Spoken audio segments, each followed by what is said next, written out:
Sidelines with Rob Browne. Talk sporty to me.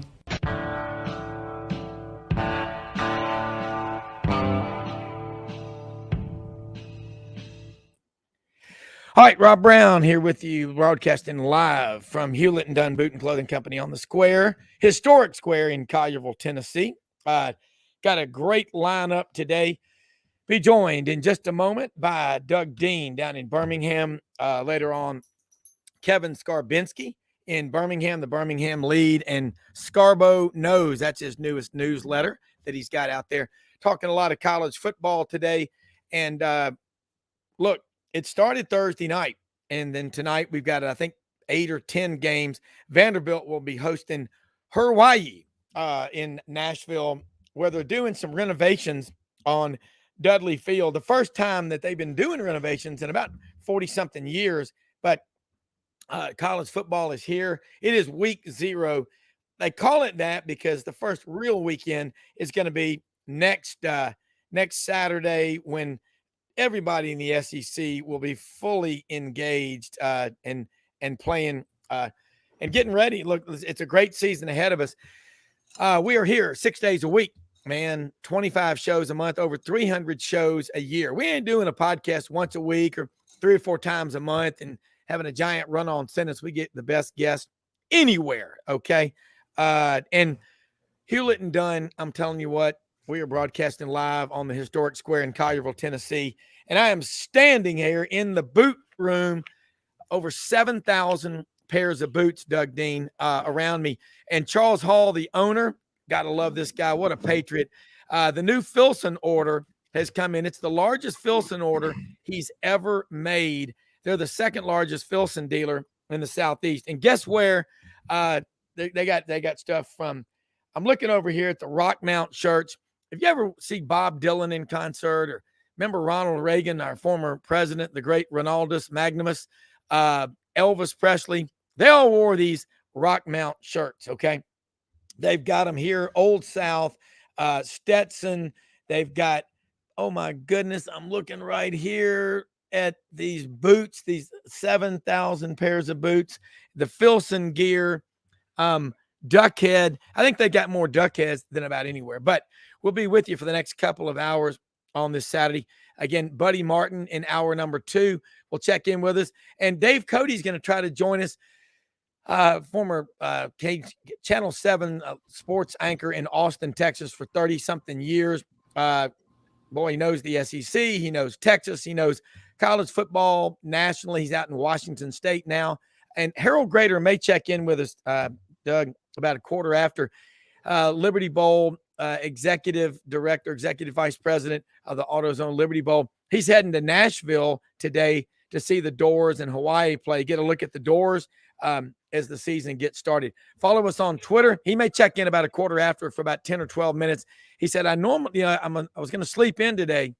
He said, sleeping in for me is sleeping until 7 o'clock. Sleeping in for you and me, Doug, is 5:30 or 6. I mean, 7 o'clock is like, man, half the day's gone. But follow us on Twitter at Sidelines_live. And remember, subscribe to our YouTube channel.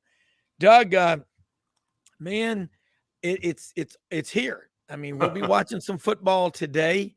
And, you know, one thing I've always noticed, it's like when it snows or it's Christmas or you have your favorite meal, it's better every year, isn't it? Yeah, and in deference to the great Duff, Frank Duffy. Oh wow, I love that. I'm beginning the tailgating game day conditioning. Rob, I got a little Bloody Mary here. I'm going with Grey Goose. And Tito's is fine, but you know that it's just not. It's a little mid shelf, not top shelf. So margarita in hand, ready to rock. Yeah. Look, I mean, it is. You're in Vestavia, not at beautiful Lake Martin. What's the place that we went with? Chuck's Pizza is where we went, wasn't it? That has. Oh, I was talking with the Alabama gang up on the Spring River last weekend, and I said we went to this place. It was high. It was like up on the side of a hill, looking out over the water with palm trees, and everybody was there before that Auburn LSU game. But an awesome place, and look, for everybody out there, Lake Martin, what is this? The 100th anniversary coming up for Lake Martin. That 100. I think so. And I'll say this, not to sound like a Lake Martin snob, but what makes it special for us is not so much a posh house like Bruce Pearl and Malzahn have on the lake, and I think Hugh Freeze, but that it's 30 minutes. We're on the Dadeville side, so it's 30 minutes from the loveliest village, which allows you to make a game time decision. Am I going out in the heat or not? I'm going to sit on the screen porch and grill a steak. But there's an article, a pretty long article in the Wall Street Journal, of all things, featuring Lake Martin and how that destination, as if we need more boats on Lake Martin, is stealing from people. Beachgoers are taking up lake life. And I can sort of understand that, because if you live in Atlanta or Birmingham or some other places, that to have an hour and a half, 2-hour drive to be enjoying the water and the beauty is pretty special. Oh, it is. I mean, and look, your house was awesome. I mean, that in the deck out there, we sat out there and we ate some of those ribs that MJ made for us, drinking cold road sodas and good mixed drinks. And I mean, what's not to like about that? And the hospitality, God, in those, I will say, the steaks, the fillets that you cooked. And a lot of times the wholesalers will take us out to the point where you eat out so much you get even weary of the best places. But that steak ranks among the greatest pieces of meat eaten in the history of meat. I don't know what the rub you. No, it was that good. But the cool thing about it was just sitting out there with you and Frank Duffy and Audrey, and your daughters came down there.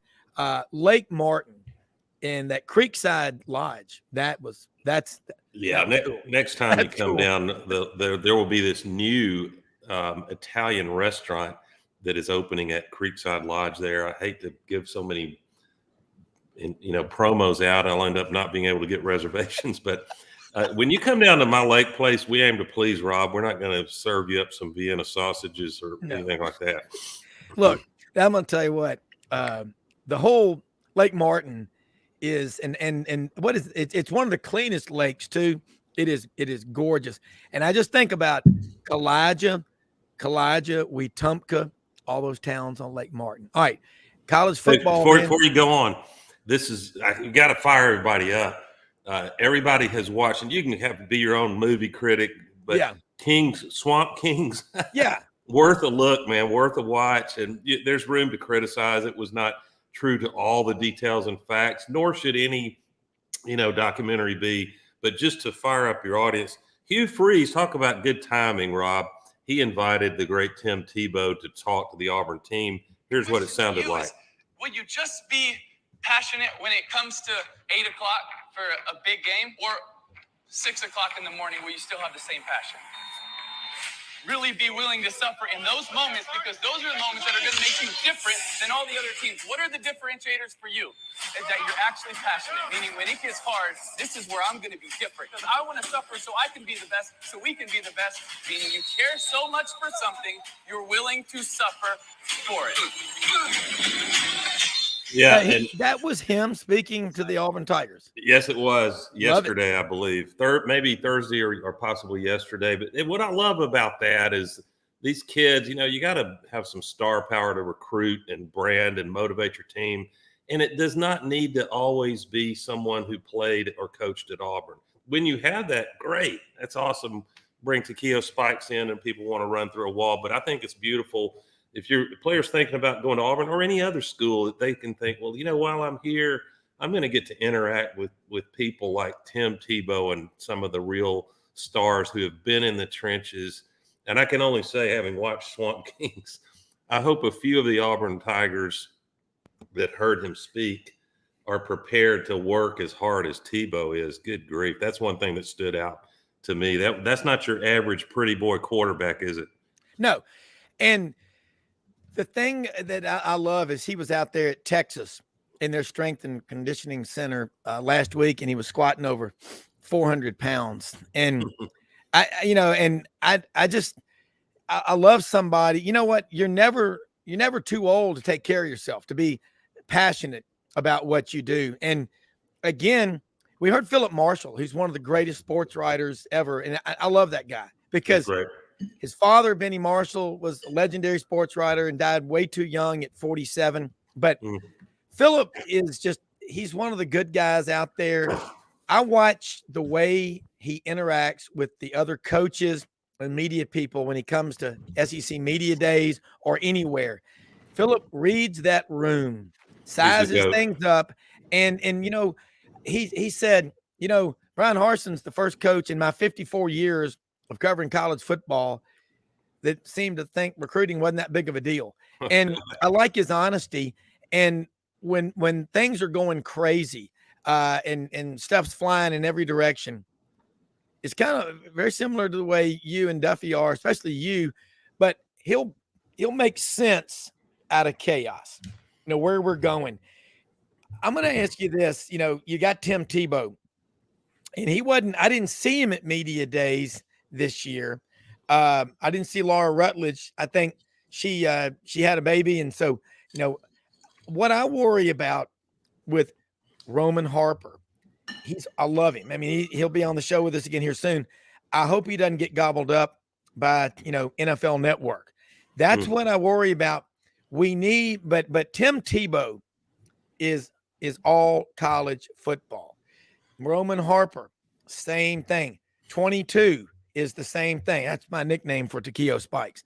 And Takeo, I talked to him at media days, and he's a big fan. He goes, I love me some Doug Dean. But you know what I love about him is he's so passionate, and you know what he does is he helps NFL players that are retiring or getting out of the league transition back into this world. And I respect that. And he's made a lot of money, and he's still got a lot of it, and he continues to make it. And he's the kind of guy, again, like Roman Harper, like Tim Tebow. These guys, they take care of themselves, and mentally, they are so sharp. I watch them on SEC Network, and it's real, their passion, and they tell me this, that there's stories about NIL in the portal that'll make you mad, but Doug, I'll tell you right now, everybody worries about the money being thrown out with NIL. I talked to somebody recently in the music business, and I said, what did REM make on their advances and people like that? He said, in the late 80s, I think it was, REM was paid up front $80 million. And I said, what do entertainers, my God, what do they make today? He goes, you'd be shocked. He goes, they realized how wrong that was, and it blew up in their face. He said, a big entertainer today would be lucky to get a $500,000 advance. So the NIL, again, we talk so much about it, but Doug, you and I are around a lot of successful people. Hell, we're successful. I don't know people that are, just throwing money at unproven commodities.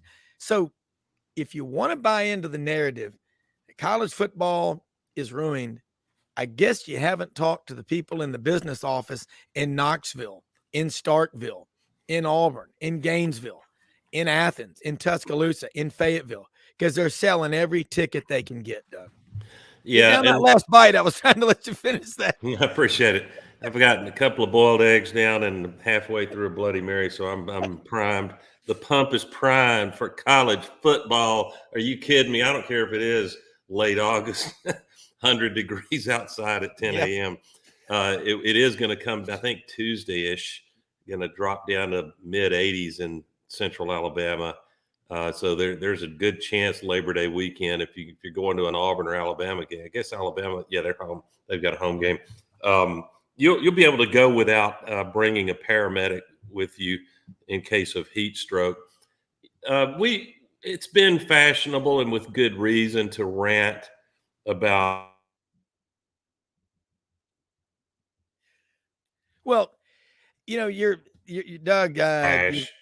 On the other hand, Rob, if we really step back from it, there's a sense in which the biggest difference at money being thrown around, big six figures, possibly seven figures, for the most elite of the elite college football athletes to sign with a particular school. the biggest difference now is that that's known, it's public, and it's out in the open. And arguably, there's a greater number of schools who may have previously had trepidation about the NCAA compliance and enforcement body. Well, Doug, the enforcement bodies don't really do anything anymore, do they? You're frozen up there, but goes on probation. You there, Rob? Yeah, you were frozen for a second, but the enforcement bodies, are they doing anything anymore? Well, they're not now, and that's my point. So now, to me, we've always had money for players. We're sort of embarrassed to talk. Yeah. You might want to. Yeah. Do I need to reboot? Yeah. Look, we're going to take a break in a second. So just during the break. But I get the gist of what you were saying was that the NCAA enforcement committee and all, they're almost giving tacit approval to any and everything people want to do. Is that all I'm saying is we've always had paying players, but it's more out in the open now. Yeah. So when the actual game starts September 2nd weekend, I, for one, people can talk about whatever they want. I'm going to put a moratorium for a few weeks on talking about NIL, and we're going to talk about actual football. Actual football. Hey, we're going to, for the rest of this show, we're going to ban NIL from discussion. You know, I mean, we're capitalists, you know what? But we're going to ban it for the rest of this show. All right, we're going to take a break. I'm going to reboot. Break. Yeah, because you were making great points, and there's so much football to talk about. You got high school football, really, really in full swing now. We're going to take a quick break. We are broadcasting live from Hewlett and Dunn Boot and Clothing Company on the historic square in Collierville, Tennessee. Folks, you got to get out here. Open 10 a.m. to 6 p.m. Monday through Saturday. They've got over 7,000 pairs of men's and women's boots. What they've got here, folks, is you can look around the store and just look at all the boots behind me. And they've got they're the second largest Filson dealer in the southeastern United States. We'll be right back from Hewlett and Dunn after this.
All right, Doug Dean, we are back. I was talking to Charles Hall. Literally is unloading the new order. Boy, the UPS guy brings this is the largest order he's ever made from Filson.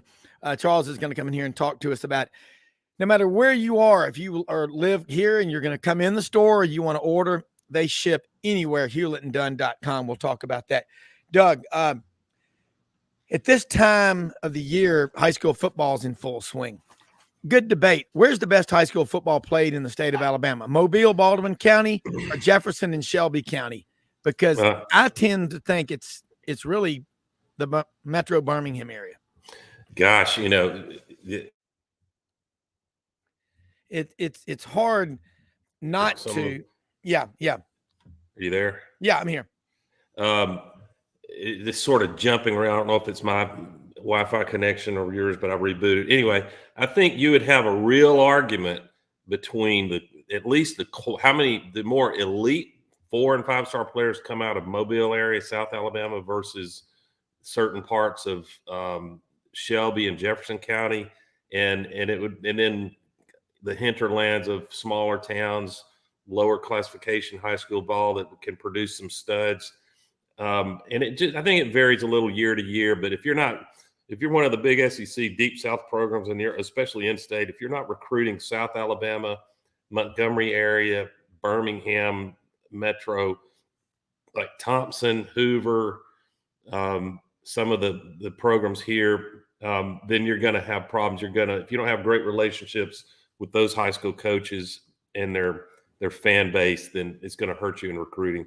Yeah, it really is. Here's a little gem from one of our listeners. I love this. Dwayne Allman from Macon, Georgia. Years ago, Coach Jordan said, if the state of Alabama would 4-lane 280 from Birmingham to Auburn, we'd have 5,000 more fans at each game just because it was convenient. That was some 50,000 fans ago. So, again, all you people that want to write this grim, negative narrative about the future of college football, again, my 95-year-old dad's listening. He can remember as a 5-year-old when the SEC was founded. He also can remember as a 25-year-old when the ACC was founded. The Southern Conference 100 years ago had 5 years before he was born, had 23 members. In the 1950s, he remembers, they'll put football on TV. Nobody will go to the games. How'd that work out? Hey, Charles Hall is over here with us right now. I want to talk to Charles real quick. Charles is the owner. And Charles, we got the mic on here. Here we go. Charles, come on in here inside the camera. Charles, we got a lot of listeners that are all over the place here in the Memphis area, Memphis and the Mid-South. But talk about your store, what you got coming in, and how easy it is for people to order, call you on the phone, do it online, and they'll ship anywhere. So I'm Charles Hall, Hewlett & Dunn on the Square in Collierville, Tennessee. We are primarily a boot store. We get the award for first place in Memphis Most every year. And people think of us as a boot store, but we're far more than that. We've got loads of clothing from Duckhead to Filson. So we have a lot of brands that people don't really associate with a Western store or a boot store. Now that fall is kicking in, we're getting a lot of stuff in. I just received an order of Filson bags that I'm going to get checked in here in a minute. So it's fall is exciting, not just for football, but all the new merchandise that we have coming in. You got brands like Old South, and you got Devil Dog jeans. I mean, they make you feel leaner just because if you're a 34, you wear a 32. I love them for that reason. But you look good in your 36s. Yeah, no, but Doug's there in the fair city of Birmingham. People anywhere they are, you want to get online, and you've got a great website, but it barely scratches the surface. When you come in here, guys, this place, you think you're going to see John Wayne or Clint Eastwood or Ronald Reagan shopping in here, and they are. I mean, Dylan's still with us, but the coolest thing about it is the people inside of here. Charles, your wife Laura, Raven, the people that are here. The place has been here now 62 years. Yeah, Hewlett & Dunn was founded in 61, and so we've got a lot of experience with the merchandise we sell. So we can help people better than anybody else. And I'm not bragging; I'm just stating a fact. We hear from customers every day. So it's that's a hottie toddy hat you're wearing, right? That is a hottie toddy cap I'm wearing. Yeah, I was selling it, but they're sold out, and they can't get any more of them. But we do have some other college themed caps. Yeah, he's got everything you can imagine inside this store. Charles, if you could, can you bring some of those Filson bags or maybe a couple of things we can show people? Not now, but I mean just as the morning goes along. Okay, that won't be any trouble at all. Okay, all right. Well, look, I'm gonna let him. I know he's got to get back there and unload it. Thank you so much. I love this store, and I want to tell you, Kimes Ranch is another brand that they have, stuff that you see on Yellowstone. And Doug, he's talking about starting a new feature, music live from the boot room Thursday or Friday nights. And it is this is a place that you would see like in Jackson, Wyoming, or Moose, Wyoming, or Whitefish, Montana, or something like that. Doug, what did Rock before you go past that real quick? I chuckle. It's fun when you go to game day year to year how the fashion changes, and especially as it's the lead alert. Yeah, well, So the bottom line is We lost you again. Yeah. You were saying something about. I don't think it's on my end, Rob. Maybe you got a bad Wi-Fi there. But anyway, I was just saying it became mandatory for young co-eds to wear cowboy boots to game day. Well, they all do. All of the ladies wear cowboy boots, and they've got. I mean, Audrey has an incredible boot collection. I mean, she got some really cool boots that are hot pink that they're really cool, and I think they should be required wearing by good-looking women. I mean, the boots. Like I said, they got over 7,000 pairs in here, and I think they got so much good-looking stuff for the women to wear. And I mean dresses and jewelry and these bags. This STS brand, they got some of the coolest bags. I mean, made out of the cowhide, and they've even got a buffalo skinner. Those guys that used to kill the buffaloes that would always go into the Long Branch on Gunsmoke. They've got a buffalo skinner jacket in here. It's like 185 years old. It's the real deal. So, I mean, wear that thing on the sidelines of a game sometime. But Doug, getting ready now, Vanderbilt's going to play tonight against Hawaii. They're going to spend, and I think Chris Doering was on SEC Network. By the way, during the middle of the day in the morning, they're showing the same stuff over and over and over. They need to have our show on SEC Network to fill content during the day. Look at these boots here, guys. Here we go. Yeah, this is a good look. Perfect for you, Rob. That would be perfect on you. No, those are Audrey's. But anyway, and bottom line is, okay, if you think about it, they are great boots. But Vanderbilt's going to spend all this money. Chris Doering was on SEC Network yesterday with Alyssa Lang, and he said, Vanderbilt can't win. They're getting criticized for shrinking the size of the stadium this year. I think 26,000, and they haven't done any improvements since 1982. So they can't win, but they're putting I'm hearing $700 million into the infrastructure. I mean, facilities. They've waited forever. I guess they hadn't been cashing those checks they've been getting from the SEC for a long time, but that's good for them. And my friend Bill James, his son Christian, is the starting defensive lineman for the Doors. Christian is now 6'5", 290 pounds, has a black belt in karate and a black belt in jiu-jitsu, and went out and trained with the mixed martial arts crowd. Last year he had 32 tackles. I think he had 4.5 sacks. He's going to be out maybe the first 3 or 4 games this year, but Bill James, been a friend of mine for since 91. They're all from Collierville, went to school with Audrey, but 6'5", 290, and is that nimble. I think he's got a pro career ahead of him, but I like Clark Lee, Doug. I like him. You know what? He got mad. He said, that's kind of people saying, y'all were excited about winning 5 games. He goes, no, we're not. I like that. You shouldn't be satisfied with that, should you? No, you shouldn't. And your Wi-Fi keeps freezing for some reason. I don't know if they can give you a stronger signal in the store, but we'll rock on. I'm hearkening back to the Swamp Kings, which I'm sure by now most all the viewers, listeners have at least watched an episode or 2 of it. I was so captivated by it. I woke up early. Well, you think about this, you gotta, you gotta, yeah. You there? Yeah, I'm here. It's frustrating Wi-Fi signal. Yeah. But what I was going to say is, what stood out is, did Florida get distracted? You could say the 2009 season, and because they were undefeated going into that SEC championship game, which may as well have been the national championship when Alabama and Florida played in 2009. I think it was billed that way. I think that's unfair to Alabama. I think Alabama had really improved. They had worked hard. Saban had put some pieces in place that gave them a chance to be more competitive against a team like Florida. But I do think Florida, to a small extent, got a little fat, dumb, and happy it happens. And so I share that to ask the question for which I know Kirby Smart is asking himself and his staff and his team.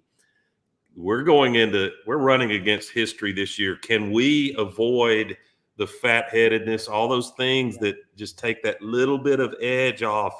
And it only needs to be in 1 or 2 regular season games or in Atlanta. And that's asking a lot, even of a great and deep and talented Georgia team. It's asking a lot of them to three-peat. But I think going in right now, you got to consider that the storyline, and it's 1A, and everything else that interests you is probably 1B right now. Well, and talk about going for a three-peat. And everybody's saying, well, Minnesota really didn't do it because it was like 35, 36, and 37. Well, 1936 is the first year AP had a poll for ranking in college football. And you still got it, but they did it 3 years in a row. So Minnesota is the standard. The Gophers. You going to the Gophers game there Friday night? You betcha. Oh, yeah. Geez. Remember that in Fargo? That's great. He wanted those tickets. Jerry Lundegarden. The wood chipper. Oh, boy. My daughter, Hallie, who's watching the show right now up in Richmond, Virginia on Monument Avenue out there.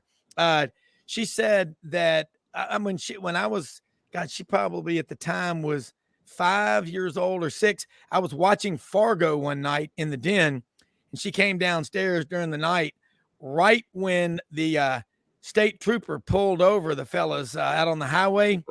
Yeah, and I see your license and vehicle registration.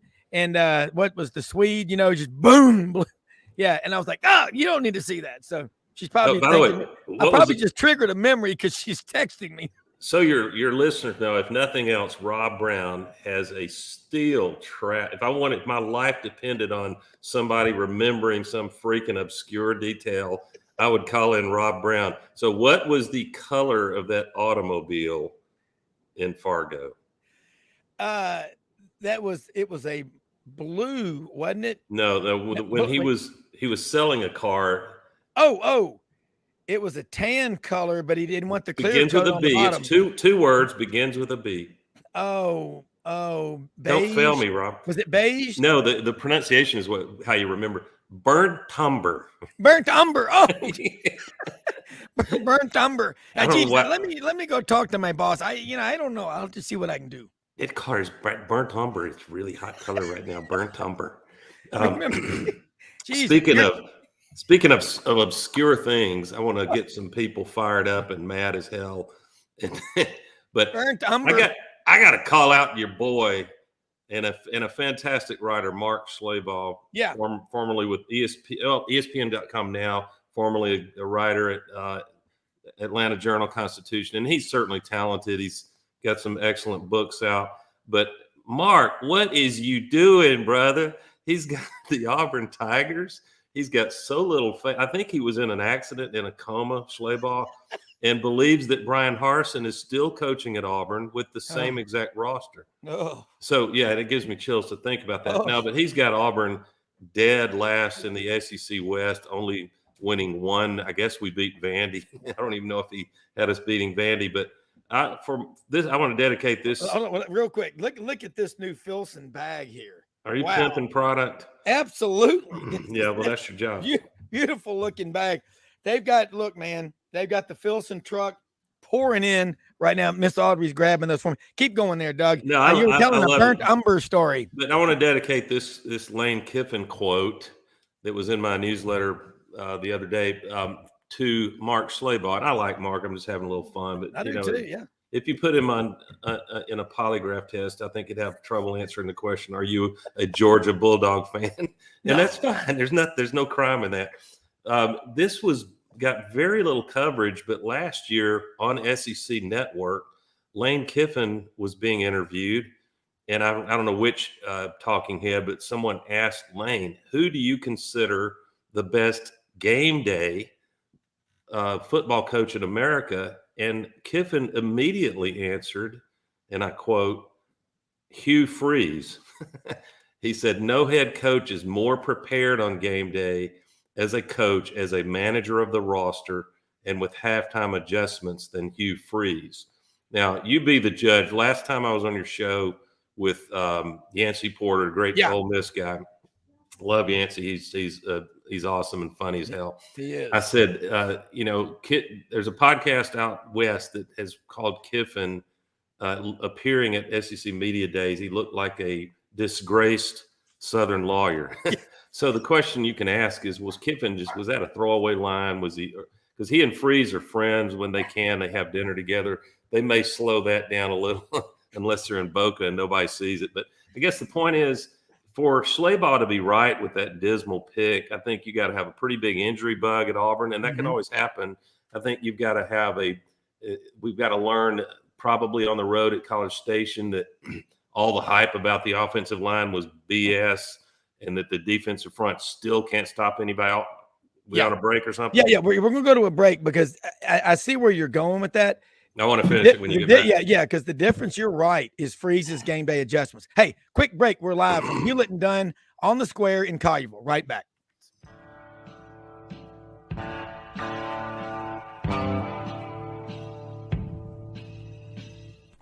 Red River Ford and Toyota, located in Wynne, Arkansas. If you're in the market for a new or used car, truck, or SUV, call, go online, or drop by and see them. Located 45 minutes from Memphis, go off the 4-city exit on I-40 and go north about 15 minutes on Highway 1. Easy to work with and still believe in customer service. If you live out of town, they will deliver your vehicle to you. RedRiverFordToyota.com. Just see what they can do. Strengthen your seed zone this spring with quality tillage equipment from House Industries. Located in Cherry Valley, Arkansas, House Industries specializes in manufacturing superior equipment that will minimize your downtime and keep you working in the field. To ensure the highest quality control, all design, fabrication, and testing takes place in a 99,000 square foot manufacturing facility located right here in the heart of the Delta. Locate your nearest House equipment dealer online at houseindustriesinc.com. House Industries, breaking ground. Sidelines with Rob Browne. Talk sporty to me.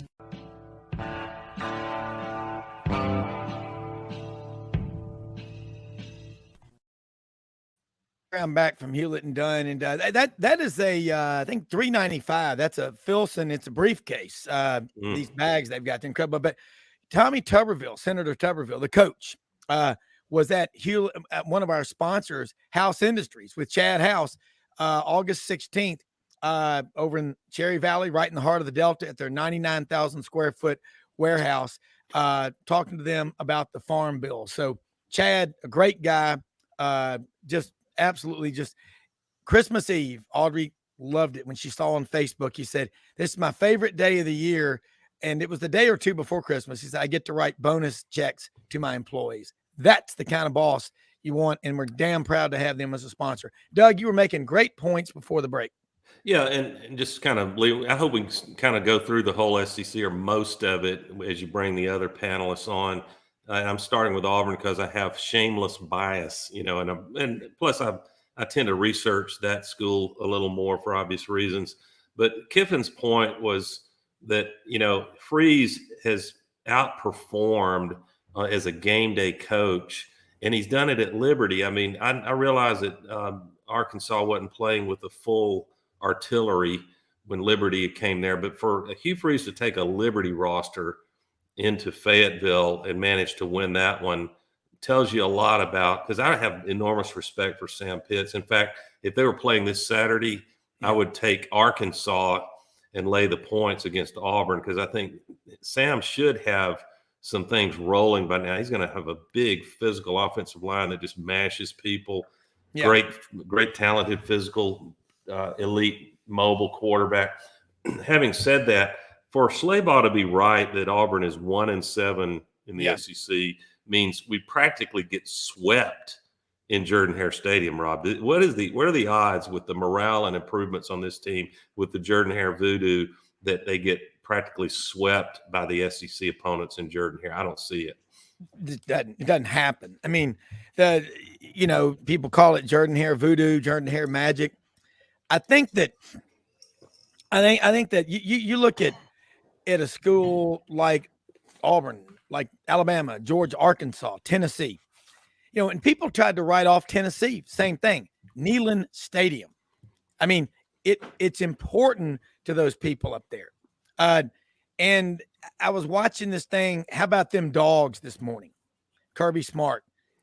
And he was talking about they got it rolling there in Athens. Yeah, and he was talking about going to Starkville, and he said, "Let me tell you something." He goes, "This is what physical toughness will get you, and that's why you won tonight." And he goes, "And if that's why you're in this room, because you are physically and mentally tough. And if you're thinking about coming here to Georgia, you better be, or you're not going to fit in with us." Well, it matters to the people, and I got to tell you, Hugh Freeze is great, but where Auburn turned. Auburn was slipping into the abyss of irrelevancy and misery and hell when Carnell Cadillac Williams became the interim coach. He went on the road and damn near pulled it out in Starkville. But what you saw the night of that Texas A&M game is just Auburn being Auburn. And so, no, they're not going to get swept at home. I don't think so. But to go back to Arkansas, because, we cover the SEC and your favorite team, Sam Pittman. Is there better proof of what happens when the head coach is involved with his position, the offensive line? It's like an insurance policy for Arkansas. That's their annuity, is that Sam Pittman, he goes in that meeting room. I'm sure he lets his coach, but when he comes in there, they know what is expected, don't they? Yeah, no question. And I don't know why, but I was not bullish on Sam Pittman when I think I fell for the lack of flash. Yeah, I probably have if I'm honest, a bias against offensive line coaches. Has become Phil Fulmer won a national championship, but offensive line guys, do they make great head coaches? I think you shouldn't try to correlate what position somebody played. It's probably helpful if you played quarterback because you were forced to learn systems and all. But I know of almost no one that is not rooting for Sam Pittman to do well at Arkansas, except the Saturday you happen to be playing the Hogs. Yeah. So they're a team to watch this year. I'm not sure they're quite ready, and Pittman would probably say this, if you put sodium pentothal in his veins, they're probably not ready on their roster to take down both Alabama and LSU. And then hopefully in a couple of years, we can say that about Auburn the way they're recruiting. But I do think on a given Saturday, that's why I'm so excited about this season. I will probably watch. I usually average 2 or 3 games on a given Saturday when I can. And of course, you always peek at a few while you're tailgating or wherever you are. But this year, I'm a threat to record DVR and watch 5 or 6 SEC games. And I'll tell you why. There's going to be some shockers that we never saw coming. Somebody like Mizzou or Arkansas, or pick your team, Vanderbilt even, is going to go into an arena against one of the heavyweights and find a way to knock them off. I can just feel it coming. And I won't be shocked if this is the year the SEC champion is a 2-loss team. Now, I know that Georgia Bulldog fans will be up in arms hearing that, and I don't blame them because all they do is win lately. But I just think that, the roster rebuilds and parity, it really fully matures this year, and it becomes very difficult to know exactly what a team is when they brought, like in the case of Auburn, 20 guys in the portal. We could really suck at deep front, or we could surprise by midseason. You could find yourself, man, we just didn't calculate things right with not just Auburn, but probably 5 or 6 teams. Yeah. Well, look at Arkansas. Arkansas has 42 new players. And we talked with Dudley Dawson, hogville.net. And, Dudley talks about, that's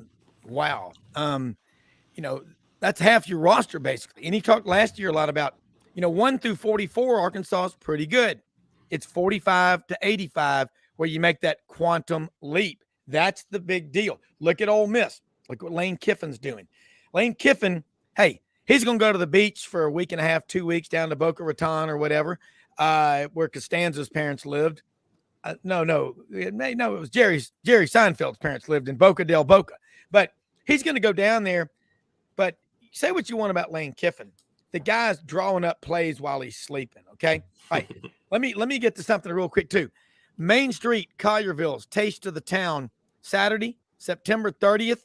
It's the end of the month, 5 weeks from now, 6:30 to 9:30 on the historic Collierville Town Square. It's absolutely beautiful, people. Tickets are $100, or reserved table tickets are $1,000 tables that seat 10. Tickets and table sales are available on the website at mainstreetcollierville.org. Tickets include tastes from surrounding restaurants, and there are some awesome restaurants on the square. A wristband for unlimited drinks and live music. Okay. You've also got, I'm looking here, unlimited drinks and live music from Southbound Band. And there's nothing like a Southern Saturday night. Be a little bit cooler probably by September 30th at night, especially in Tennessee. And this year, Main Street Collierville is turning on the Southern charm. So that'll be an awesome day and night out here in Collierville. September 30th, it is Main Street Collierville's Taste of the Town. As I'm intermittent fasting until noon, I can't help but think about all the good food out here. And Charles, and you get very aware of food when you starve yourself like I'm doing right now. Kevin Scarbinsky's on here with us right now. All right. Scarbo. Scarbo knows. I love that, man. The Birmingham Lede, 37 years. Remember, this past April, guys, the weekend of the Final Four in Houston, Kevin, I believe, became the first ever sports writer from the state of Alabama to be inducted into the Basketball Writers Hall of Fame. Congratulations, the former mayor of Pottsville, Pennsylvania. Kevin. Good morning, guys. Well, considering that I left Pottsville when I was 17, I had just graduated from high school. I had not ascended to the status of mayor or even being a contender for mayor in my hometown. But that is my hometown, and I'll forever be grateful that I grew up there in a great neighborhood surrounded by great neighbors and friends and families, and it just kind of gave me a good base, if you will. But we were joking. I was joking with my brother who was visiting this past week while we were moving. He was house sitting and dog sitting while we were moving our sons to Gainesville for college. And now my nest is empty, and I'm not sure exactly what to do since we got back. But my brother was telling me, the contrast when we were growing up, and you guys can relate to this, when your parents had to come outside and yell it would get dark and it would get darker, and you'd still be playing outside, and your parents would come in and yell, "Get in the house." Yeah. Now parents go to the living room or the family room, and they yell at their kids on the couch, "Get out of the house. Go do something." Don't be a couch potato. Yes. Hey, Kevin and Rob, I was going to chuckle that if you watch the insanity of ESPN and Amazon, I believe it is, that they're talking about a football streaming deal that's probably going to be outrageously priced. I knew with all, I don't know about y'all, but when the Utes, $1 to my cousin Vinny, when the Utes would come after me about how stupid I was not cutting the cord, and going to YouTube TV and streaming. And they were saving money. I knew that if I could just be patient enough, it would be cheaper to have cable or direct TV. And that's what it looks like right now, Kevin. I don't know. It's, everybody's searching all these conferences, the leagues, they're searching for every dollar they can squeeze out of television in whatever form they can find it. And that's what's driven this insanity of conference realignment, where you have schools on the West Coast and the East Coast in the same conference. It makes no sense except from a financial standpoint. I think it was a University of Michigan regent that actually said that, had the guts to come out and say it, that under any other measure, it makes no sense for USC and UCLA to be in the same conference as Michigan and Ohio State, let alone Rutgers and Maryland. And yet it's a financial decision, and that's what drives the bus. And at some point, if money is your motivation, the farther and farther you get away from the reason you got into the business in the first place. Yeah. No question. And I didn't see it coming, and Mama said, better to be lucky than good sometimes. And speaking of which, my sweet dear old mom hit 88 yesterday, and she's still ornery cuss, which I love. But didn't see it coming that UCF and Houston would come out of this looking a lot better than some of those like Stanford. Did you see that coming, Kevin? No. And look, it wasn't that long ago. UAB was in the same conference as UCF. UAB was in the same conference as Houston. Those other schools, Louisville, I can remember the origin of the Great Midwest, and then which morphed into Conference USA. And from a basketball standpoint, that was fantastic because you would have Cincinnati and Bob Huggins and Kenyon Martin roll into Bartow Arena, or Memphis and Penny Hardaway as a player roll into Bartow Arena, Louisville, et cetera, et cetera, et cetera. And it was huge. But football, even then, really, if you want to trace some of this from a local perspective, Gene Bartow understood that UAB had to have football to give basketball the best chance possible in the future of being in a quality conference. Gene understood that, and he was a basketball guy. He was a basketball Hall of Famer himself. And, the guy they chose, think about this, the guy they chose to succeed John Wooden. We tend to forget that part of his resume, and he was very good for 2 years, got him to the Final Four his first year, but he did not want to deal with everything that came with the UCLA job. But Gene understood football. Even then, he saw the future. Football was going to drive the bus. So UAB had to have football. They got a lot of pushback from the very start, went through a lot of storms. And, of course, we remember the shutdown and the return and the amazing job Bill Clark did. But maybe that's one of those signposts along the road to where we are now and where we're going. That if you didn't have football, especially in the Deep South, you weren't going to make it. Kevin, I got to ask you this.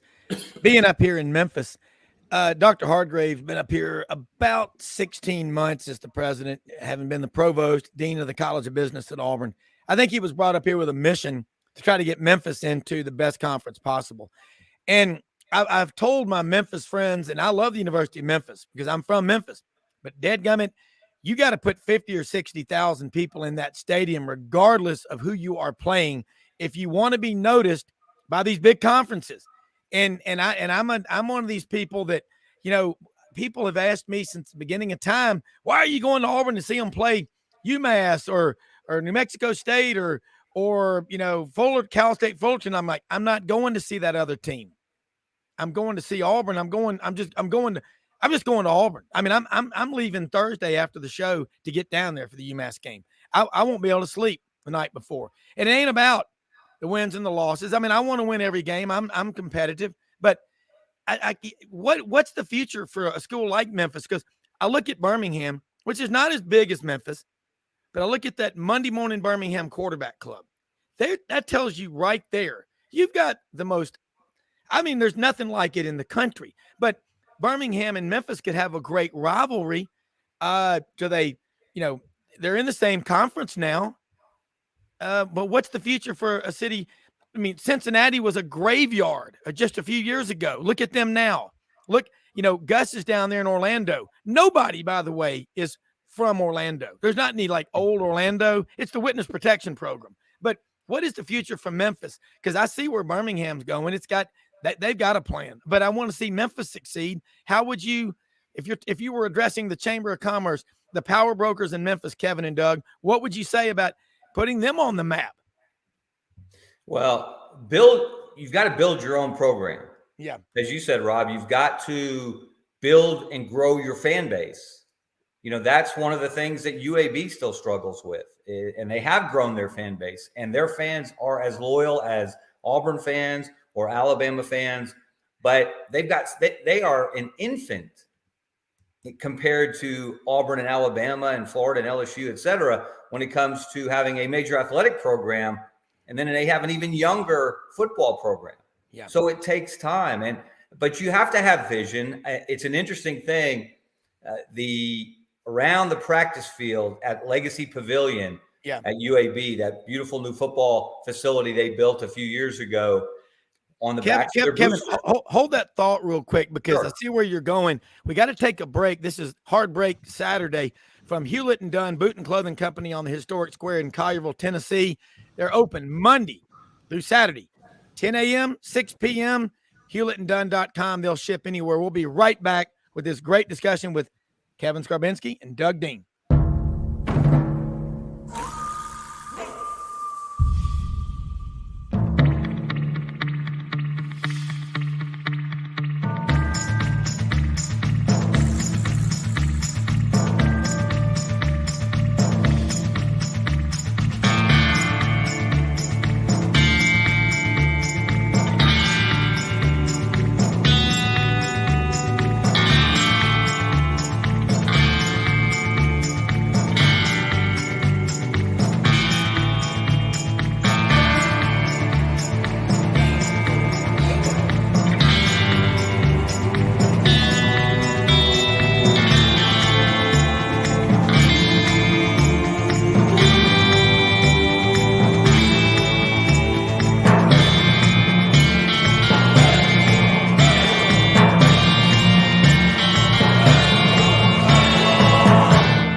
Browne, we are back. Man, I was just back there with Charles Hall, who's unloading the Filson order. Then he's got Schaefer Outdoors. He's going to bring that stuff up here, but man, they've got some good looking clothes up here. All right, Kevin, you were making a great point about UAB building their facility right there downtown Birmingham by the flyover, Protective Life Field. Pick up and keep rolling. You were heading to the end zone. Sure. And you have to have facilities. That's a necessity. And if UAB was fortunate that their boosters rallied and they were able to build that on-campus football facility, which has a pavilion. They don't have an indoor, but they have a covered pavilion over one of their fields, and then they have an outdoor field in addition to that that's not covered. So they had that vision, and then it wasn't just UAB, but UAB support was critical. Yeah. To build Protective Stadium. They're not in the AAC without Protective Stadium, without that football facility, without what Bill Clark did at the center of it all as the head coach there. And it is interesting, though, what Trent Dilfer is doing. And I talked about vision. They changed some of the signage at the practice facility at the Legacy Pavilion, and they include the college football playoff logo. And Trent Dilfer has talked about it. With a 12-team playoff, there are going to be opportunities for what are now known as Group of Five schools. Mike Oresco, the AAC commissioner, hates that term. He hates the idea that there's a Power Five. Well, there's not anymore, but there was a Power Five and a Group of Five, and so he fights against that.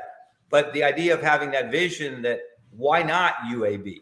Why can't UAB in a 12-team playoff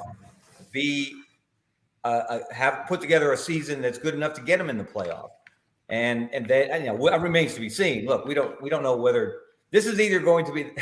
This seems like it's either going to be a spectacular success or a crash and burn failure. It doesn't seem like there's any in between. And maybe I'm wrong. Maybe it won't be that. But Trent Dilfer talks a great game. He's got good vision. He's got great vision. Can they realize that vision? But that's what UAB did. But they're still trying to grow the fan base. Doug, it's still a struggle because they are in the heart of SEC country. I mean, the SEC office is across the street from Protective Stadium. They are surrounded by Auburn and Alabama fans. And not Auburn and Alabama fans just because it's not one generation, it's two generations, it's three generations. It's fathers and grandfathers and great-grandfathers who were Tigers or supported the Crimson Tide. And so it's been an uphill battle, but it's an amazing story what they've done. It really is. And, I was just going to say, and you're using it, which is great, the example, the case study of UAB and juxtaposing that, which you're so good at in your writing and speaking, Kevin, of could a UAB, what would it look like? What would be the perfect storm that allowed UAB to have a big year and get consideration and make the 12-team playoff? Here's my take on that, and I would apply this to any Division I college football program. I'm enough of I hope this is the right word, enough of a romantic when it comes to college football. That's By right God, term. I pull for Auburn, and Auburn has been there before. And if they do everything right, they should have a chance every several years to contend and make the playoff. And if they don't, then coaches get fired, and we're buyout you if nothing else, Kevin. But I want any Division I football program, if they put it together, it sort of harkens back to Remember the Titans a little bit. Speaking of romantic movies about football. But I want them to not be arbitrarily blocked out because somebody in a smoke-filled room with a suit on wrote the rules to appease the power of the big money conferences, which is down to 3 right now. I don't know if you can count any other conference. But why not have 1, maybe 2 at-large teams that the committee has a lot of pressure from the public? If a team goes undefeated, like in the case of UAB, and then frankly probably have to be undefeated, or maybe 1 loss against a real power like Georgia or somebody, and they have played Georgia. And they play them this year. And yes. Prayers lifted for UAB. But I'd like, am I the only one that would like to continue to see the door remain cracked a little bit for stories like that, for TCU, for a UCF, for a UAB to make it in? Now, I think a lot of people, Rob, when you say, I think a lot of people feel that way, Doug. I really do. And this is why I'm looking at my calendar. I think it's next Wednesday, the 30th. The leaders of the college football playoff are meeting. The commissioners, the Notre Dame AD, the guys who make the decisions. Well, the presidents have to vote, but they pretty much go the way of the commissioners. So there are a lot of decisions to be made now after this latest round of realignment. They thought they had it set. 6 conference champions, the 6 highest ranked conference champions. Yes. And then the next 6 highest ranked teams in the college football playoff poll, the at-large selections, if you will. And that seemed to be a good breakdown because under the old format, and old meaning last year, you would have the Pac-12 champion would be in, the Big 12, the ACC, the Big 10, the SEC. Well, guess what? That left 1 spot for a conference champion from the AAC, the Mountain West, the Sun Belt, whoever had, among that group of teams. At least there was an opportunity there. That's not guaranteed now. But that becomes a beauty contest. Sorry if I walked on you, Kevin.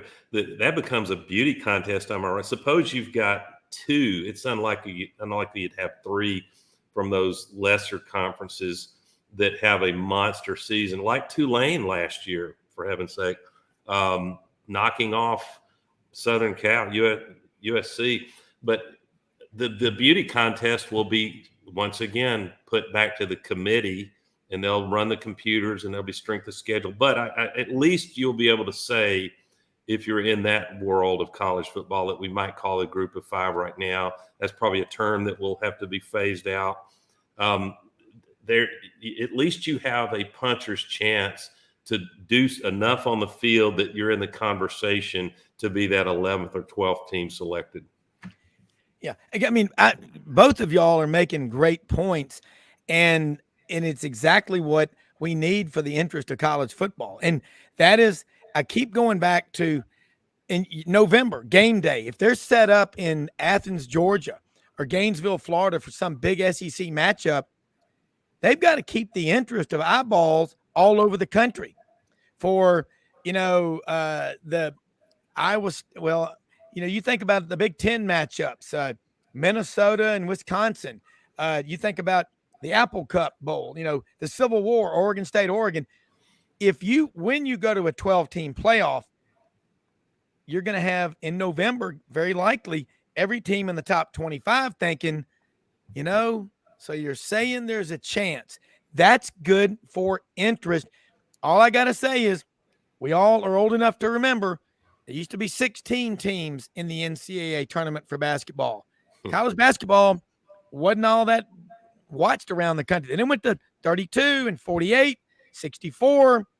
I don't understand. Is it 68 or 69? 68. It's confusing. Yeah. 60. Okay, 68. But it's put Dayton, Ohio on the map for another reason besides Wright-Patterson Air Force Base, where supposedly they've got some aliens that they captured from a UFO that's in there in the freezer. But I'll digress on that. But Bigfoot was out last night having a cold beer with me. But anyway, that it's good for the interest of college football.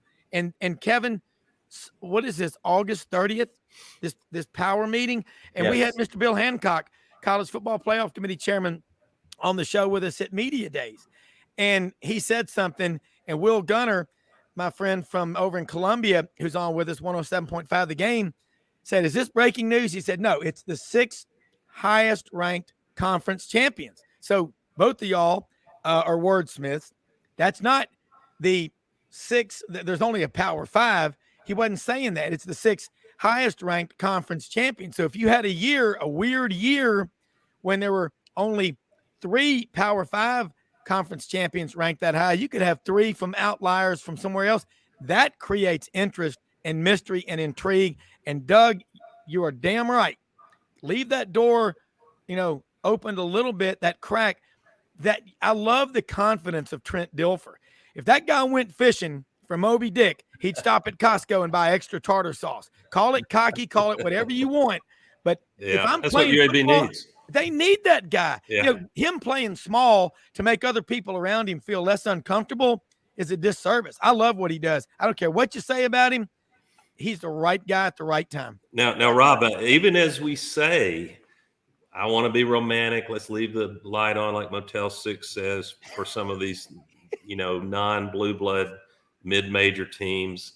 But I'll probably be rushing to the front of the line the first year. It'll probably be next year, or at least within a couple of years, that you get 2 SEC teams in, the conference champion. Let's say that's Alabama next year. Let's say Georgia loses in the SEC championship game, but they've only got 1 or 2 losses and they're in. So you got 2 SEC teams in.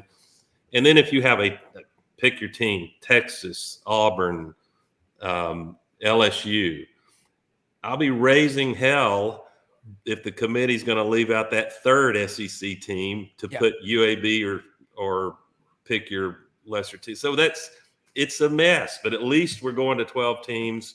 And I think it will actually counterintuitively, it will increase interest in the regular season. Am I right? Not decrease it. It'll increase. I think anyone who says it's look, the playoff has become the central focus of so much of the discussion, especially even as we get into October. People are talking about the playoff, or even right now, people are talking about the playoff. Who's going to make the playoff? Who's going to be in the playoff? Who's in? That was an early promotional campaign by ESPN. Who's in? Well, here's the problem, though. Because of this latest round of realignment, that 6 and 6 may not hold. The big boys may say, wait a minute.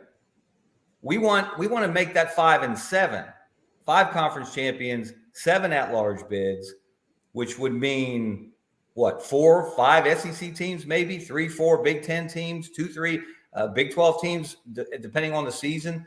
And so there are a lot of questions for that group to answer. And the answers to those questions will tell us how rapidly we keep moving, because we're already on these tracks, how rapidly we keep moving towards a day when the big boys break away, when there is a national college football league that has 32, 38, 40, 42 members, whatever they decide upon, and they do their own thing. They run their own show. They're not affiliated with the NCAA. And then, and this may be, I hate to say this as a romantic myself, Doug, in that regard, that may be what's best. As the big boys become more and more professionalized, then we maintain college football at the UABs, the Memphises, the Troys, et cetera, et cetera, et cetera. And they still play that game, and they play for their own national championship.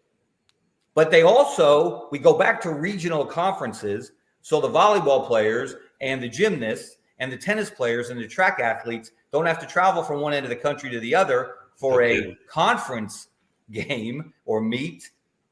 And we have we restore some sanity that way. I think that's where we're ultimately headed. But how quickly do we get there? And watch that meeting next week. They probably won't make decisions out of that meeting. There'll probably be discussions, but there will be some news out of there. And where do they go with this breakdown of the playoff? Is it 5-7? There's even an extreme view to go to all 12 at large. No guarantees for conference champions. You know what that's going to do? That's going to cut out the Cinderellas. And that's going to give us 6 SEC teams and 3 Big Ten teams and a couple from the ACC and a couple from the Big 12 probably. So very important what happens next Wednesday. I don't think there's any doubt. Buddy Martin just texted me, said he's going to be on. He's actually got an incredible exclusive 40-minute interview with Audrey, her favorite coach of all time, Urban Meyer, about Swamp Kings. It's going on YouTube. He's trying to transcribe it right now. So, beautiful. Buddy, and Dave Cody, my friend's going to be on with us in a minute from out in Washington. It's going to be interesting. He's been in TV for a long time, since, the late 70s. He used to work with Jim Fife, and that was his mentor. Of course, he had an older brother that was an All-American at Auburn, Bill Cody, but his perspective about Texas and what it's going to be like with them coming in the league and just, again, Kevin, you get it. Doug, you get it. Texas and their $42 billion endowment. They're going to come in. Are they going to tell the SEC what to do? We got media days out there next year in Dallas. I don't think so. I think they're looking forward to it. I think Oklahoma's looking forward to it. But both of y'all are making such salient points. Doug, you heard what Kevin said. I wouldn't want to go to 12 at-larges. I'm not about, participation trophies at all. You got to earn what you get. But dadgummit, Doug, the excitement of football. I mean, look, that beating TCU took last year, they looked good during the regular season. They won a lot of close games, but they were no match for Georgia. Jackie Sherrill said it on this show. He goes, if the other schools then have their own national championship, he goes, believe me, it'll be just as important for them, Doug. Yeah, and I think we got to be realistic. If you look at follow the money, as the saying goes, the way the TV revenue is playing out in this order, I guess Big Ten, that won't last forever. SEC is too valuable in terms of TV value and revenue. SEC, Big 12, and then all the also rans. That's going to continue to make the rich get richer in those 3 conferences. But instead of that being 2 or 3 teams, I think there's an opportunity with revenue being mostly equally distributed for athletic departments and facilities to be really healthy in 15 or 20 programs.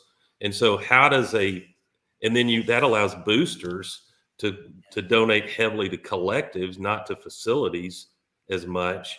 And so kids are going where the NIL money is for the most part. So the idea of a TCU and some other programs, TCU might be a bad example because they're positioned possibly in that conference to have a really big year on occasion.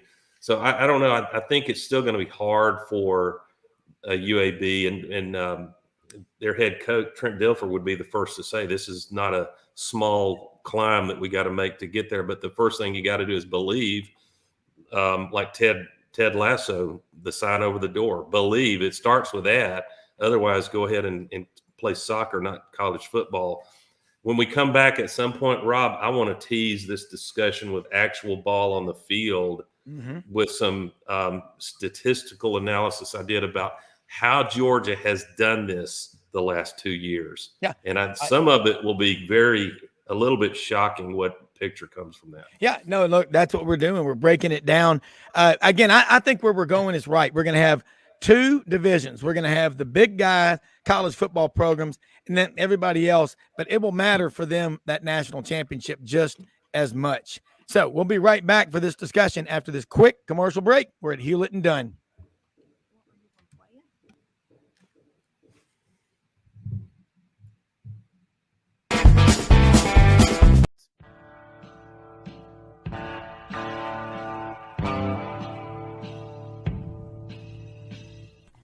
Red River Ford and Toyota, located in Wynne, Arkansas. If you're in the market for a new or used car, truck, or SUV, call, go online, or drop by and see them. Located 45 minutes from Memphis, go off the 4-city exit on I-40 and go north about 15 minutes on Highway 1. Easy to work with and still believe in customer service. If you live out of town, they will deliver your vehicle to you. RedRiverFordToyota.com. Just see what they can do. Strengthen your seed zone this spring with quality tillage equipment from House Industries. Located in Cherry Valley, Arkansas, House Industries specializes in manufacturing superior equipment that will minimize your downtime and keep you working in the field. To ensure the highest quality control, all design, fabrication, and testing takes place in a 99,000 square foot manufacturing facility located right here in the heart of the Delta. Locate your nearest House equipment dealer online at houseindustriesinc.com. House Industries, breaking ground. Sidelines with Rob Browne. Talk sporty to me.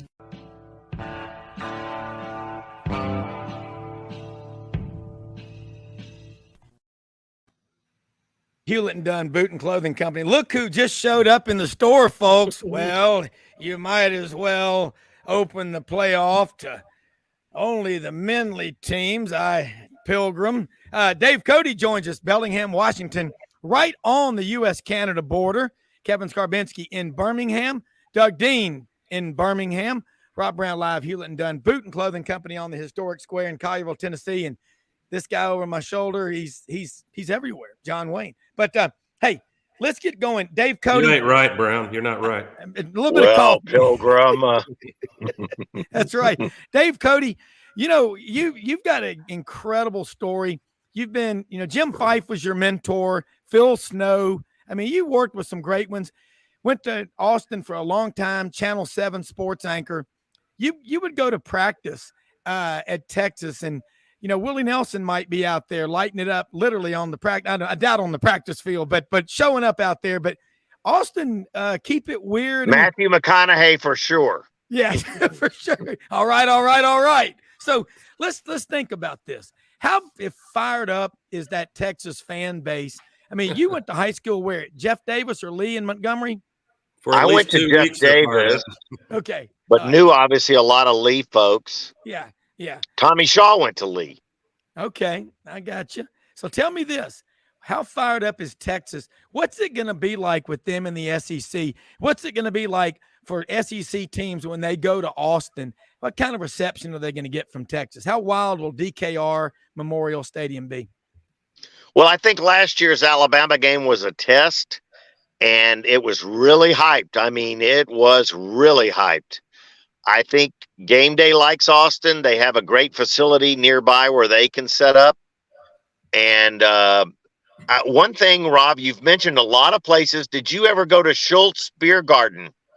That is where the opponents congregate before the game. Schultz, SCHOLTZ Beer Garden.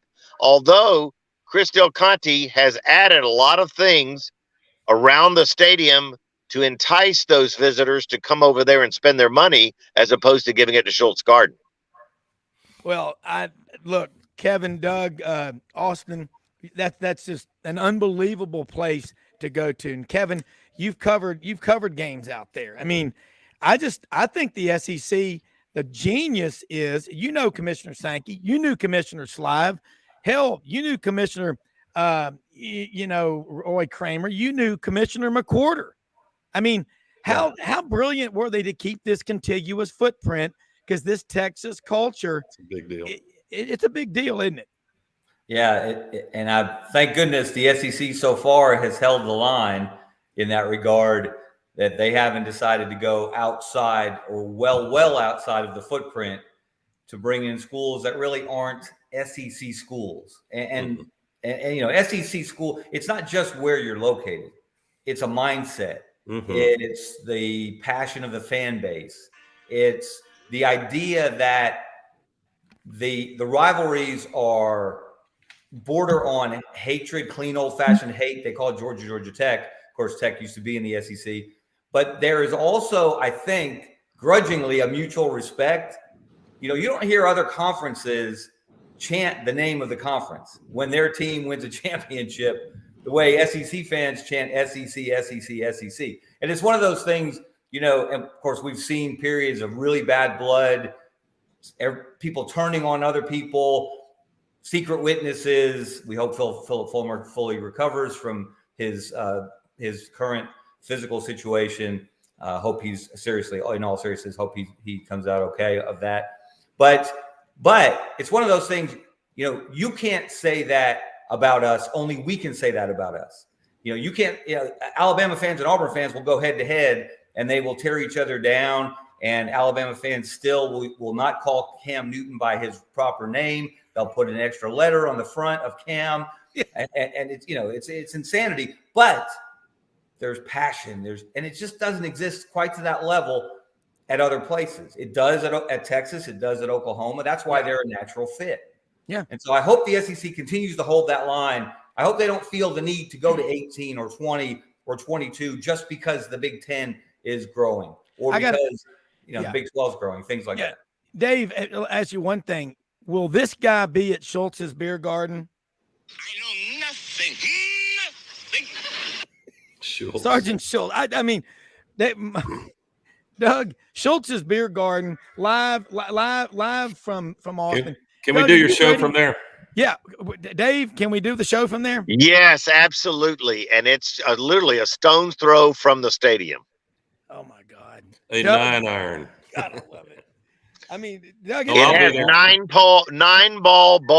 9-pin bowling inside. They have a bowling alley in Schultz's Beer Garden, but it's really known for the congregation before the game. It's the opponents all gather there. I remember one year, let's see, Kansas, was it Kansas? I don't know why I was there. I was there one year doing reporting, and the opponent was there congregating. It had to have been someone from the SEC visiting. I don't know who it would have been. I can't remember, to be honest with you, but that is the place. Schultz, and it's spelled weird. It's Scholtz. Schultz Beer Garden. It's a German thing. Yeah. But Sergeant Schultz, who actually owned a toy company, and Colonel Klink was going to ask him for a job because they thought the war had ended. And he goes, "You work there?" He goes, "I own the company." But he was a mere prison guard of Stalag 13.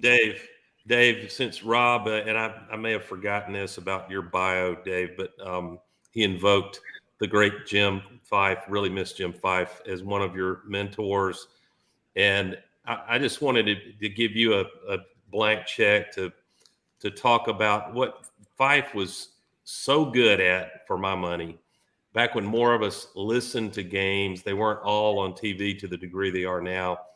And for example, but he could paint a picture. It's almost like I compliment Kevin Scarbinsky about his great skill at writing and his connoisseur of words and how to turn a phrase and be funny or be impactful. Jim Fife was doing that live on air.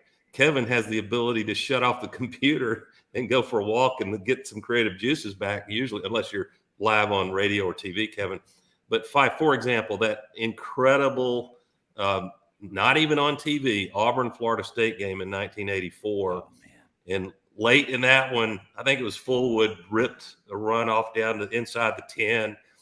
And Fife just said this normal people can't talk this way. And he said, and in a wild, woolly shootout here in Doak Campbell Stadium. And just talk about what you most admired and tried to learn from Jim Fife, Dave. Well, Doug, Jim taught me how to write. In fact, I mentioned to Rob the other day, I texted him during his show. He was discussing the AP style book.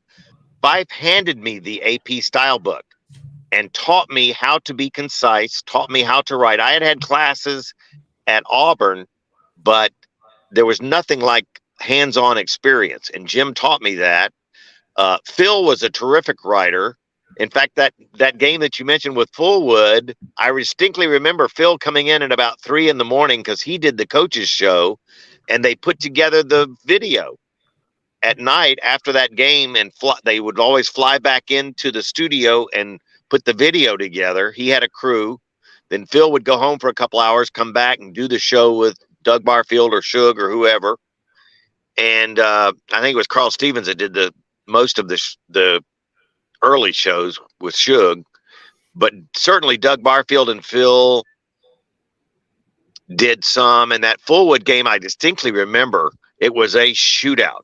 Oh, I whoever think had the ball last. wasn't Deion Sanders with Florida State then? I think he was. God, I don't remember it being that.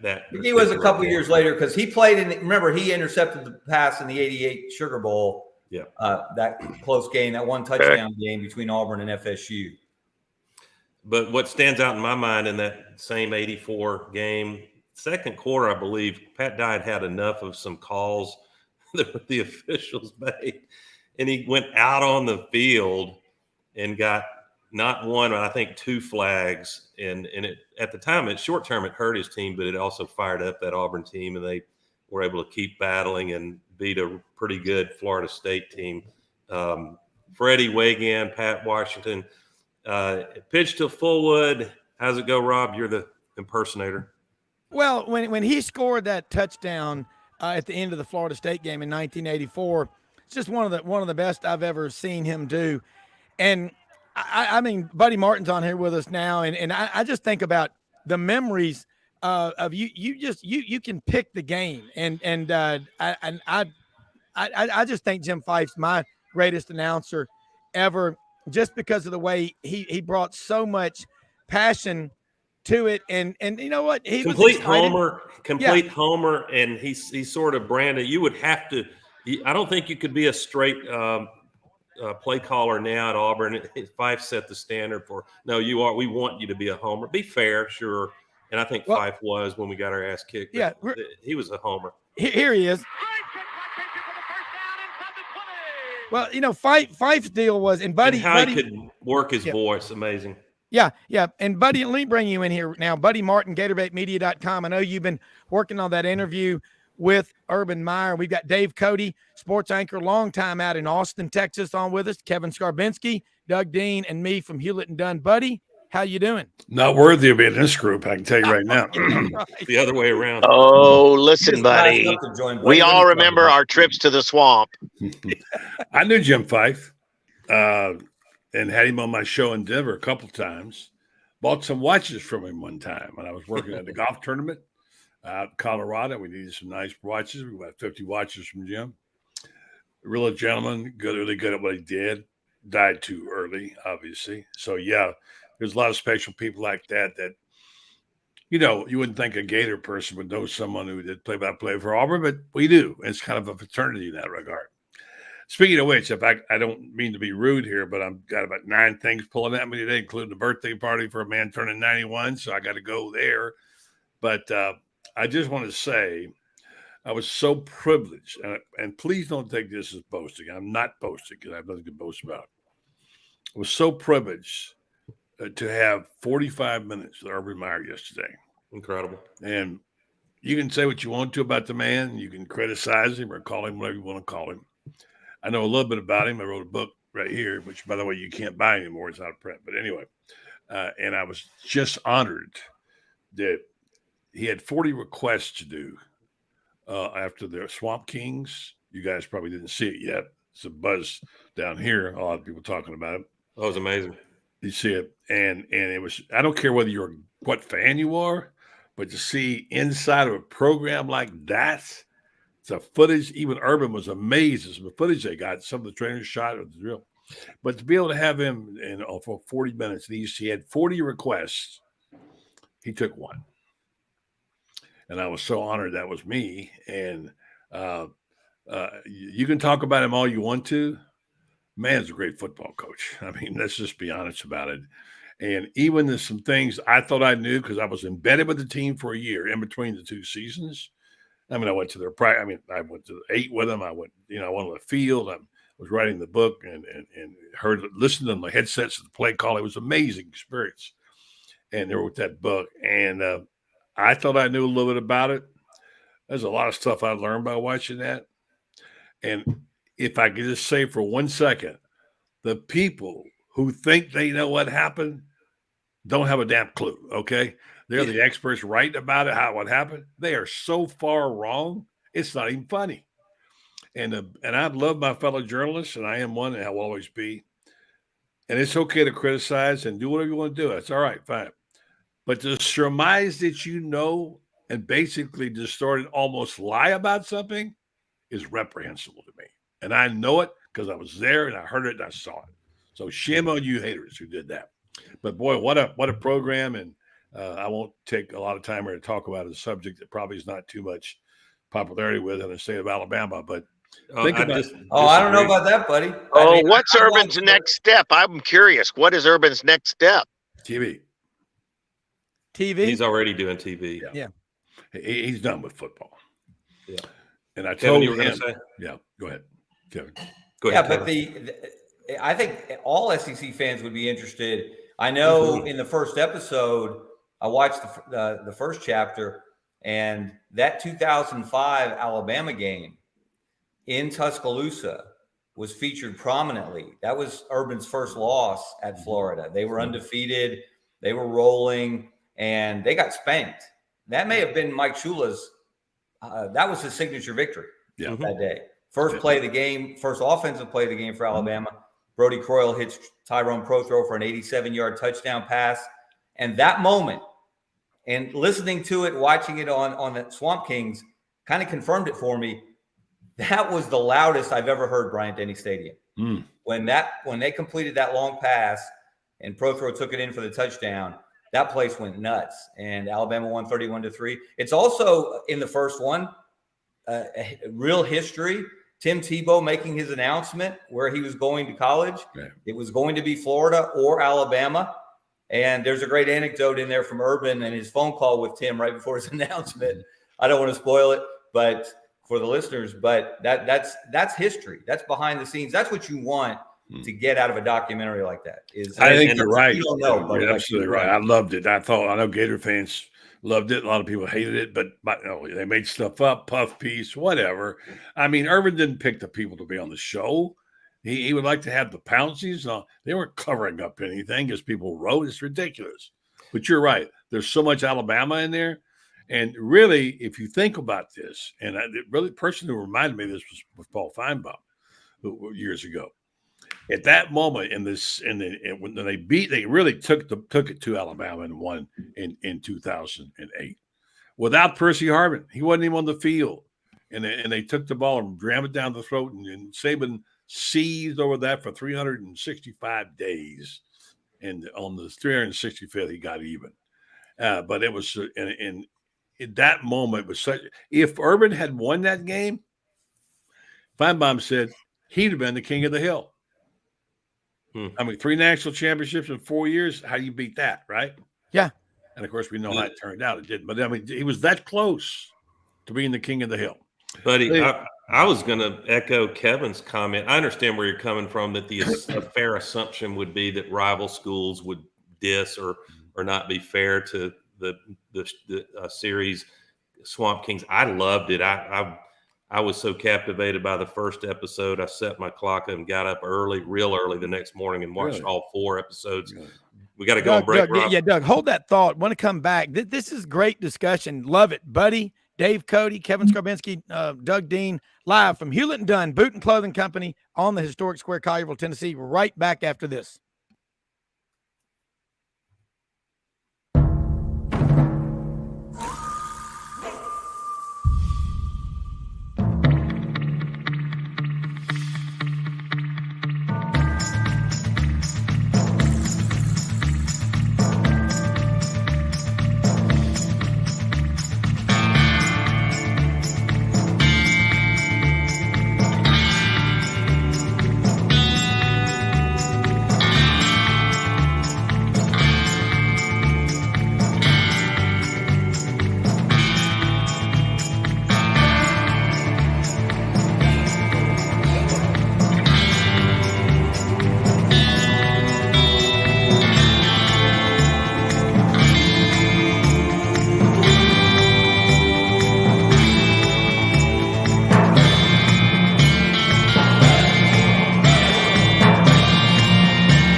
Okay, Rob Brown back here with you, everybody here on this Saturday morning. And you know, we're sitting there, we're talking about it, but this is the play you're talking about, Doug. I pulled it up, and this is Jim Fife at his best.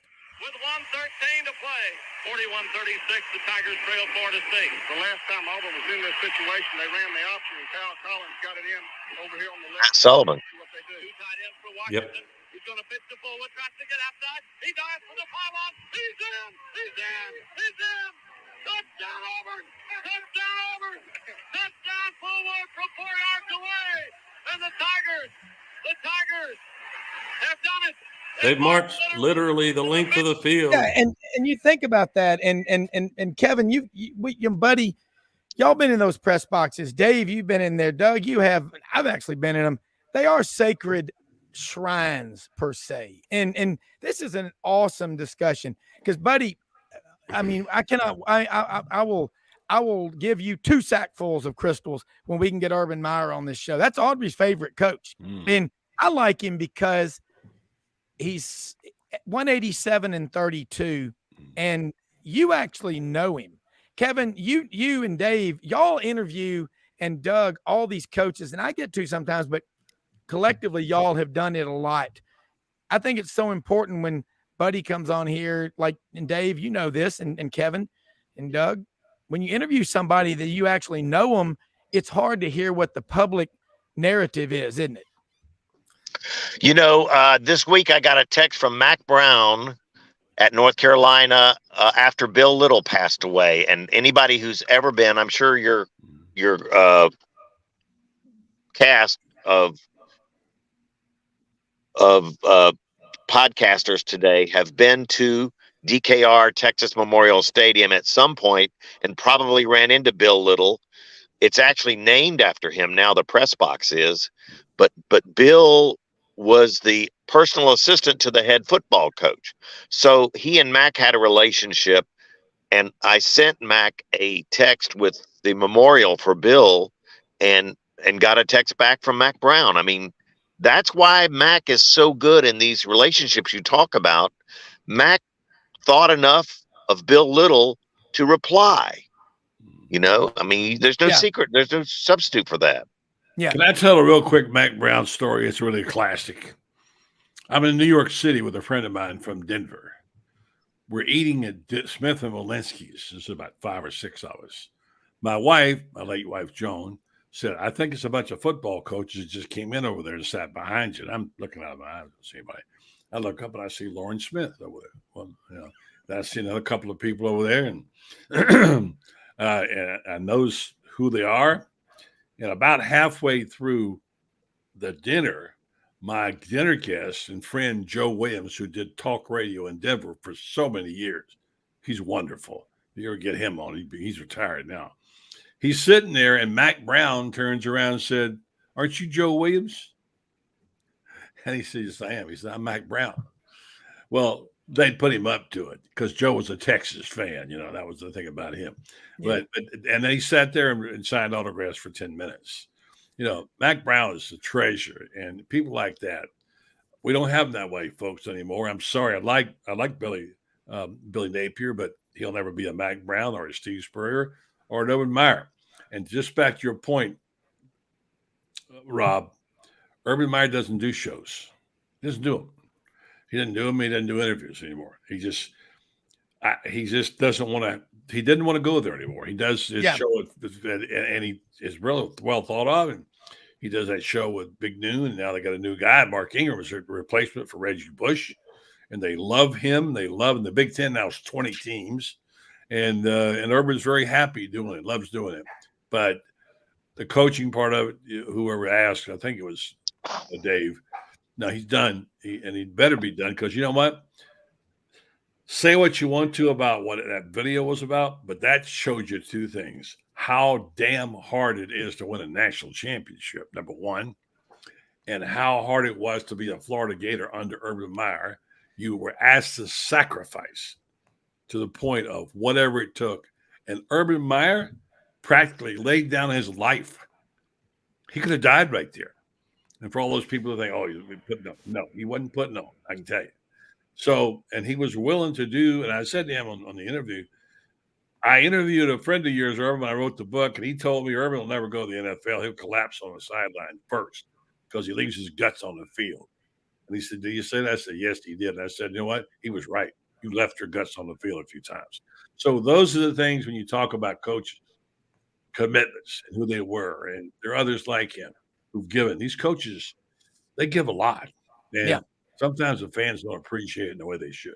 Yeah. Doug Dean, you were making a point, and my amnesia here, I forgot to go back to you. No, it's all right. So we jump around. That's the way college football game day works. But, buddy, I was just going to echo Kevin's belief, and based on people I've interacted with, that there was a lot of enjoyment and appreciation for being able to go inside the Florida Gator program under Urban Meyer. You're tempted to say under Brandon Seiler. I have a newfound appreciation for Seiler. Yes. Wow, what a leader that kid was. Yeah. And you could call it Tim Tebow's program in some ways, Chris Leaks. But it was beautiful to see. My favorite thing, partly because I've always enjoyed in college football, it gives us almost like a parable, except it's real life that we call a sport, but we think of it as more than just a sport down here in the South. We see Urban Meyer have what spiritually you could call a dark night of the soul. And who among us, if you live long enough, has not faced challenges, adversity, darkness? It takes so many different forms, and had to have our own dark night of the soul and overcome it or not. And that game in which his mentor, Urban's mentor, told him, because Urban was so tight, worried, anxiety-filled going. Let the MFer go. Yes, let the MFer go. And I mean, you talk about he didn't just let it go calling more passing plays.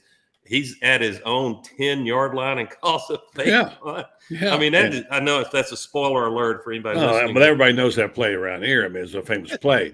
And that was actually on his play call. That's what it said. Let the MFer go. And I that was we don't get the privilege of knowing about or seeing that when we're just watching a game. So I love things like that, and even some of the pitfalls that Jordan Kirby Smart's got to be thinking about. Am I going to be Florida 2009 this year? Can we three-peat? It's hard as hell to do, like Buddy said. It is. By the way, I'm getting chastised by my producer for saying, be sure and let them know they can hear that Urban Meyer interview on Gator Bank, whatever. I will say that I'm proud of the work we're doing. Can't wait to hear it. And we're doing this show now. It's now on YouTube. So your fans can, if anybody wants to see, go to YouTube Buddy Martin show. It's on there, and it's on, it's on up now. So anyway, just search for the Buddy Martin show, he says. So he's watching over there, Brendan. My producer's son is on my back. Hey, no, he is. Brendan is super talented. Jump in here, Kevin. And Buddy, I know you got a couple of minutes to go, but man, we thank you so much for taking time, just like Dave, Kevin, Doug, all of y'all, for sharing your Saturday morning with us. This show is really growing. We got our new numbers, and I just got to say thank you so much to our sponsors, our listeners. We're just getting cranked up. Football season's coming, but Kevin, jump in here. I know you got some stuff to say as well, and then back to you, Dave. Well, I want to add one more thing if I can. As soon as Kevin gets through, I'm going to have to go here pretty quick. I'm sorry. But just to the point of football season and next Thursday night, you should see the look on Urban's face when I said to him, and now, after all these years, 19 years ago, you took a Utah team undefeated into the fourth spot in the AP poll in the country, and you would have been in the playoffs under today's format, And now the two programs that you help foster and bring back at Rice Eccles next Thursday night, national TV, these two teams meet in the house of Urban Bill. You can see the blood rushing to his head. It really got him so fired up. He says, wow. He says, I begged Fox to get that game, but they couldn't get it. But that's a big moment on Thursday night when they play out there. And it's going to be, I don't know what the outcome will be and how good Florida will be, but think about that. He basically helped build both of those programs. He won't even pick the game. He says, I can't pick it. Because and you're making a great point, buddy. And I think that's one of the things that the documentary really brings out is how much of himself he poured into the job. And that's not unique to Urban Meyer. He may have taken it to a level above most mortals in that regard, but they just these guys pour themselves into it. And it's interesting. I was thinking about, and we were talking about earlier about the ties between SEC schools. And it's interesting. Hugh Freeze invited Tim Tebow, who of course is a huge part of Swamp Kings, as he should be. Mm-hmm. He invited Tim Tebow to speak to the Auburn football team. And Tebow tweeted, I don't know why he asked me. Auburn's the only SEC team we never beat. And of course, those Florida Auburn games in 06 and 07 were very memorable. And I flash back to 07, Wes Byram, freshman at Auburn, kicks the winning field goal in the swamp, does the chomp as it was his second kick, Kevin. Remember?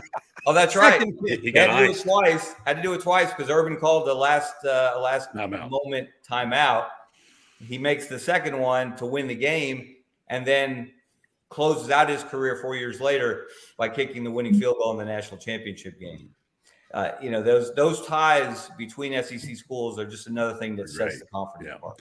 Guys, I hate to say goodbye, but I got something waiting on at the door, and I got to go. I love being on with you guys. I hope we'll be talking about the game next week. So that's right, football season. Love being on with you.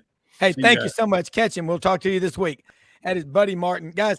I gotta ask Buddy if he ever won money on Ebro.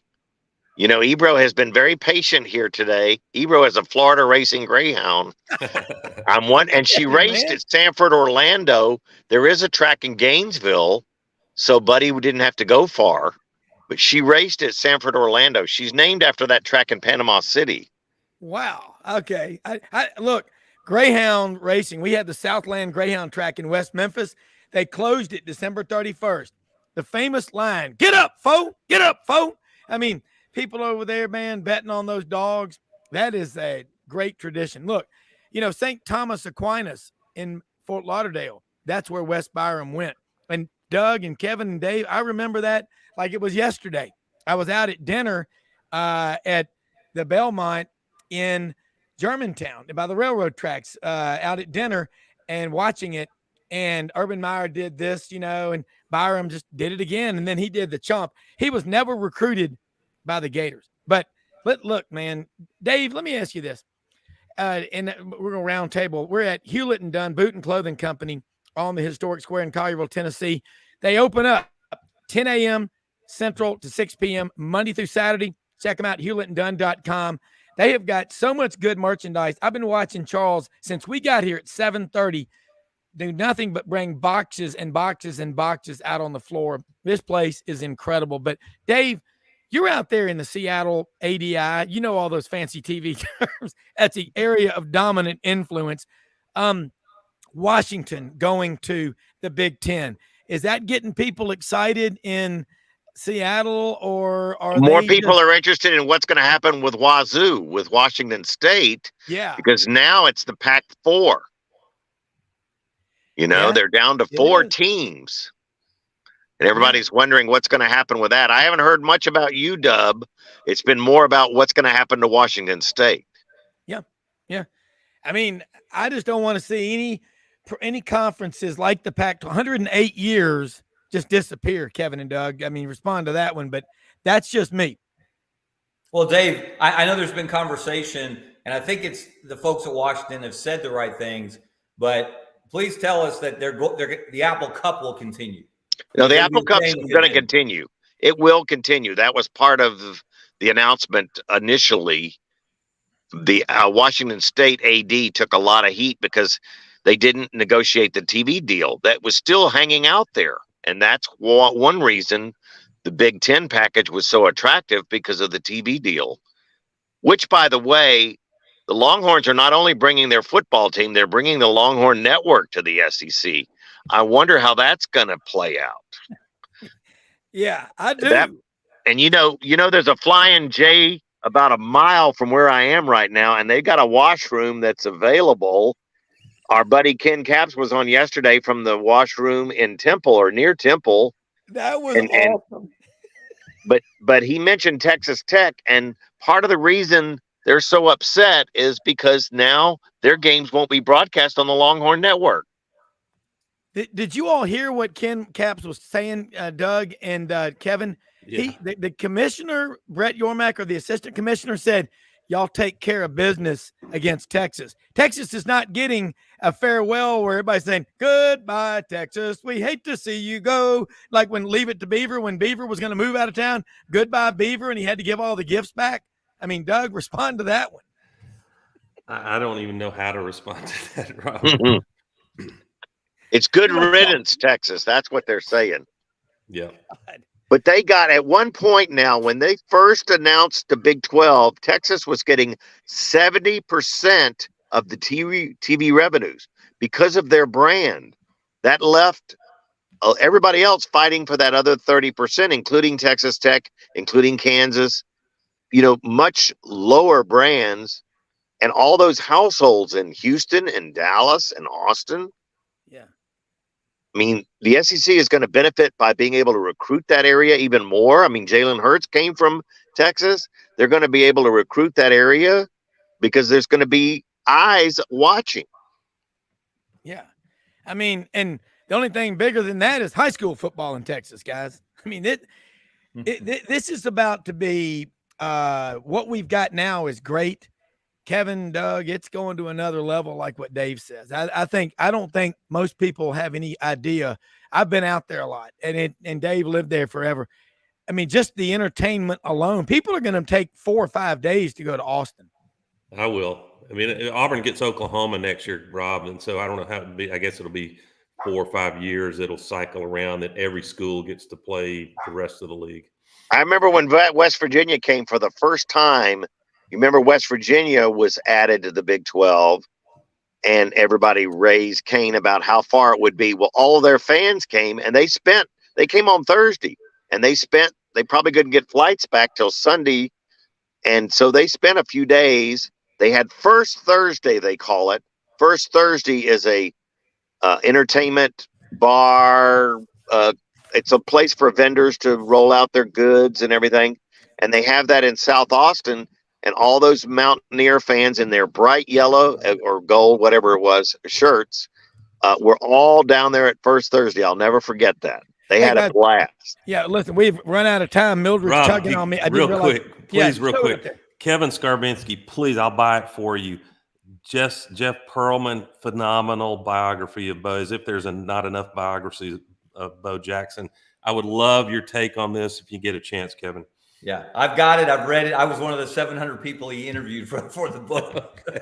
Fantastic. Hey, look, Kevin Scarbinsky, the Birmingham lead, Scarbo knows, Dave Cody, longtime veteran journalist, my mentor for TV. I mean, it's